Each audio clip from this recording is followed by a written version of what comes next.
Hi friends, ఈరోజు ఉప్మా పెసరట్టు ఉల్లి పెసరట్టు ఎలా చేసుకోవాలో తెలుసుకుందాం.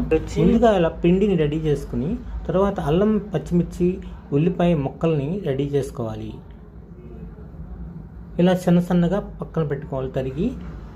ఆ తర్వాత ఉప్మా కోసం ఉప్మా పెసర పెట్టేసి ఉప్మా రవ్వ పోసేసి ఇలాగా రెడీ చేసేసుకోవాలి ఉప్మా కూడా.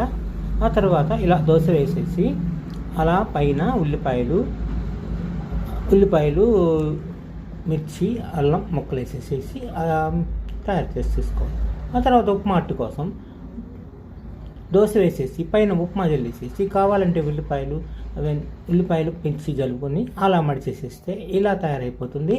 ఈ upma dosa with tomato chutney and coconut chutney, పల్లీ చట్నీతో తింటారు. ఎంత బాగుంటుందో చూడండి, మీరు ట్రై చేయండి. వీడియో నచ్చితే లైక్ చేయండి. Hi friends.